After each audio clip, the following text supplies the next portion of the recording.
Okay, welcome back. Can I just say before you do the review of Emergency, when you say horror inflected, presumably, because you've said that twice, so presumably you mean it's not actual horror, but it's got little kind of overtones, undertones, undercurrents. No, I mean it's a horror film, but it's a kind of interest.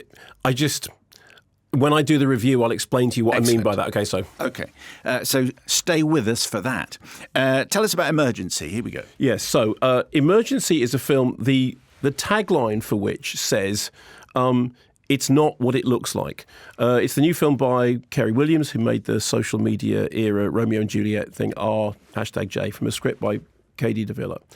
So what does it look like? Well, it looks like a frat house comedy in which best friends Kunle and Sean are up for an epic night of spring break partying to become the first black members of their college to complete an epic, which is a trawl through 7 parties in one night. Sean is the more outgoing, up-for-it party animal. Kunle is buttoned down. He's worried about these cultures that he's been growing as part of an experiment that will secure him a place at Princeton. And they have to be in the fridge, because if they're not in the fridge, then bad things will happen. Carlos is the roommate who seems to spend his whole life glued to a video screen, and therefore they're not worried about the fact that they haven't got a magical ticket because he's not going to notice because he's going to be stuck to the video screen. So far, so Animal House. 7 parties, massive blah, blah, blah, blah, blah. Then, after leaving the fridge door open, Kunle realises they have to go back to the house because he's worried about his cultures. And when they get back to the house, they discover that Carlos has left the front door open and there is an unknown white girl, unconscious, on the living room floor. Kunle wants to call 911. Sean says no. What will the police think? So instead, they decide to put her unconscious into a car and take her somewhere safe, although whether it's to a party or to a hospital, seems to be unclear. Meanwhile, in another part of the plot, the girl's sister and friends have started to realise that she's missing. Here's a clip. Have you seen Emma? No, not since we got here. Okay, well, can you see her from up there? Turn this way. Yeah.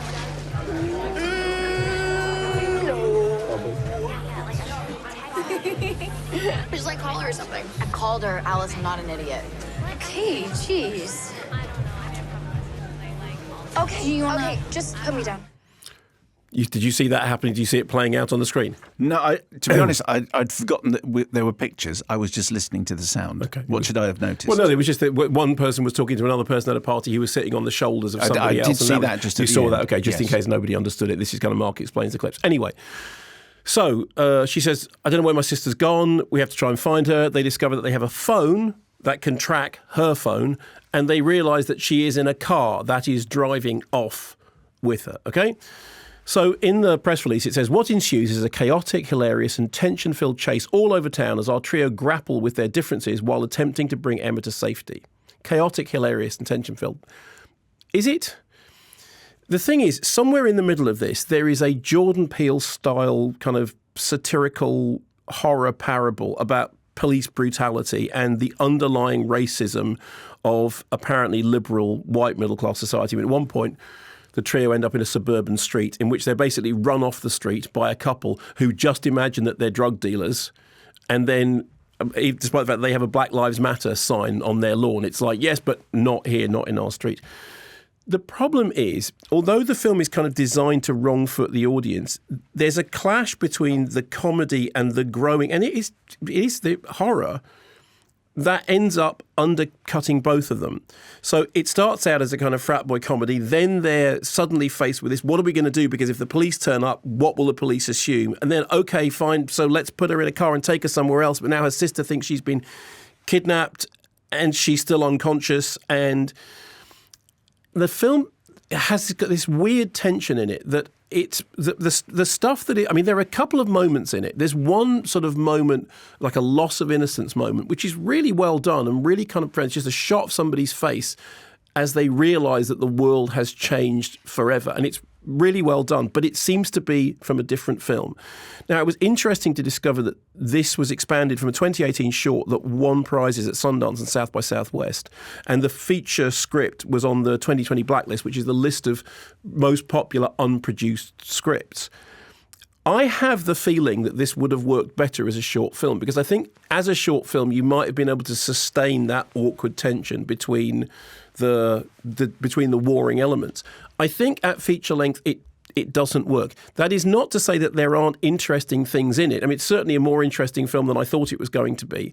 And there are moments in it in which you go, oh, okay, this is actually, very much in that Jordan Peele, pull back the surface and find something very, very threatening and worrying underneath. But then it's also a kind of, bromance, these three guys they're coming to the end of their relationship. One of them's going to go one place, one of them's going to go another place. And then there's this whole stuff about police brutality and what looks like abduction. And I wish it came together better. I think it doesn't, and I have to say that for me it doesn't work. But it was fascinating to discover that it was based on a short, because it was kind of like, right, I imagine that the short might have sustained that imbalance for its entire running time. For me, it became too. There were moments of comedy in situations that weren't funny, and moments of real threat in situations that all too easily could turn into slapstick.